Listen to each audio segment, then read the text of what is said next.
Good morning. I'm Sterling, and if you're here, I hope you're here to learn American English with me. And today, this is about auxiliary verbs and action verbs that appear to be the same word. And when you put them together, it's confusing because they're really different words, even though they're the same words.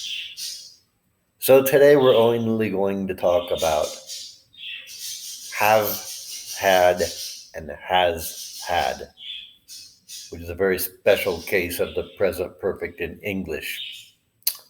In a second video, we'll try to reduce the confusion about had, but it's too much for this one video. And of course, we have the same thing going on with the verb to do in English, which can play two roles. And that's a different video too. So let's go with the action verb to have in the present perfect tense, which forms a have had and a has had.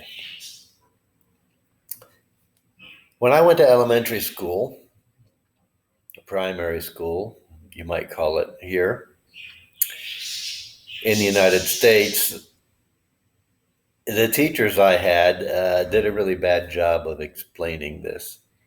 And grammar books also seem to gloss over the explanation. They really don't talk about what's going on, but it's really a simple explanation. Let's look at what to have can mean. There are two verbs. To have as an auxiliary verb, which in Spanish would be haber, or to have as an action verb, to possess something, which in Spanish could be tener. So these two verbs that are called to have, they share the same spelling, and they also take the same changes in their tense forms, but they mean two different things, but they look identical. The auxiliary verb you use in Spanish all the time, haber, is called to have in English. That's one of the verbs called to have in English. To have is also an action verb in English, meaning to possess. And in Spanish, that word is tener. That's the second of the two verbs in English called to have. So we have number one, to have as an auxiliary verb, haber in Spanish. To have as an action verb, tener, to have or possess in Spanish. In another explanation, I called them have one and have two, like thing one and thing two in Dr. Seuss. They're not the same word, but they dress alike and they act alike. They're like identical twins, two brothers that look and act alike, but they're different people who do different things. So in the first example, I'm just going to explain the present perfect to make it clear. Let's just look at the use of to have as an auxiliary verb. So in this first example, the action verb is to eat, just to give you an example. The form for this present perfect tense in English is the pronoun, followed by the auxiliary verb, followed by the past participle. Now, that doesn't mean anything until you put some words to it. But it doesn't matter if it's English or Spanish. This pattern is the same. Pronoun plus auxiliary verb plus past participle. What are the pronouns, auxiliary verbs, and past participles? We'll do that by example. In the English version, there's an auxiliary verb, to have. And we change its form according to which pronoun's being used.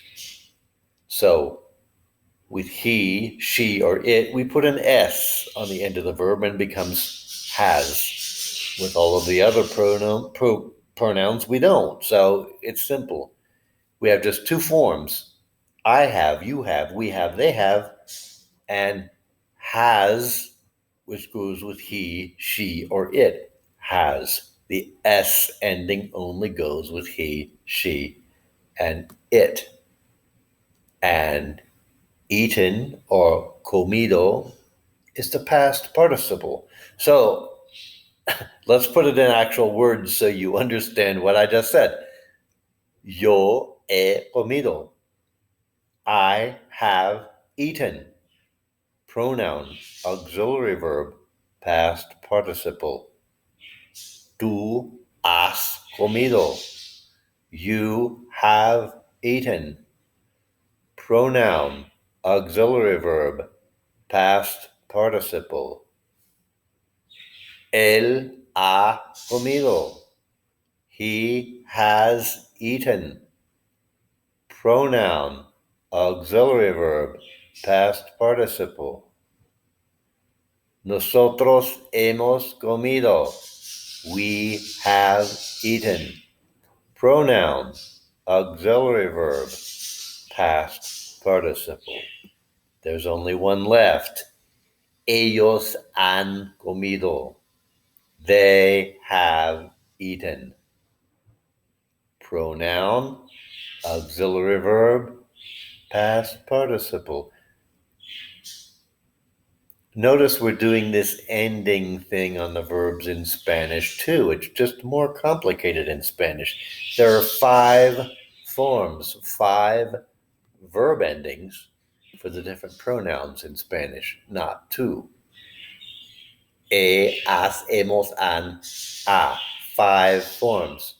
In English, it's I, you, we, they have, he, she, or it has. 2 forms in English, 5 forms in Spanish. So, getting to the have had and has had, let's do a different example of present perfect by substituting a different action verb. And to illustrate this, the action verb is going to be tener, the Spanish word for to have, in the sense of possession. I have a car. He has a car. So for all of the pronouns, we have yo he tenido. I have had. Ella ha tenido. She has had. Tú has tenido. You have had. Nosotros hemos tenido. We have had. Ellos han tenido. They have had. Pronoun, auxiliary verb, past participle. Both languages. Same order. Nothing strange is happening. No rules are being broken. The only confusion is that in English the verb tener is to have, and the verb haber is to have. So when I say I have had, the first word, have, is the auxiliary verb. It comes first. Just like has, hemos, han come first before tenido. Have comes first before had. In both English and Spanish, this auxiliary verb is the first one. And it's there to tell you that we're talking in the present perfect tense. Have or has in English, has, hemos, or han in Spanish. And then the second verb, had, is the main verb of the sentence and it's in its past participle. It's a different verb. It means tenido.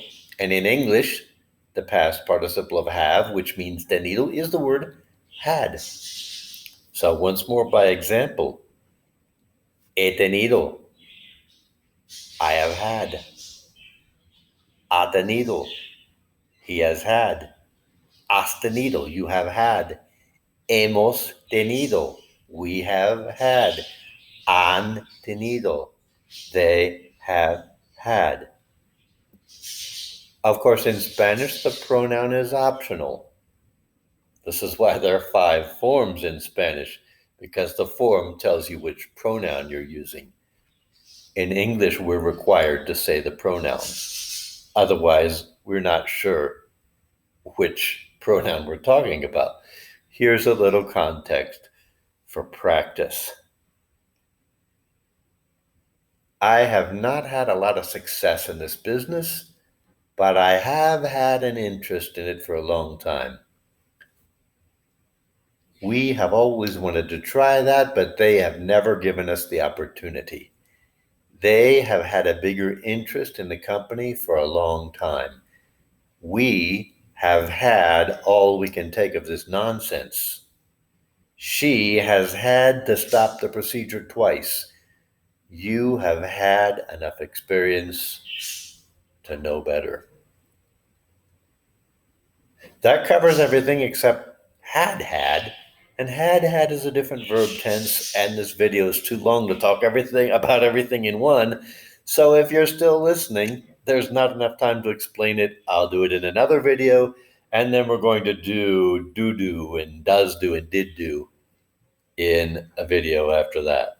Thanks. I'll see you in the next one. Don't forget to subscribe to my channel if you haven't already, and I'll see you in the next video. Bye.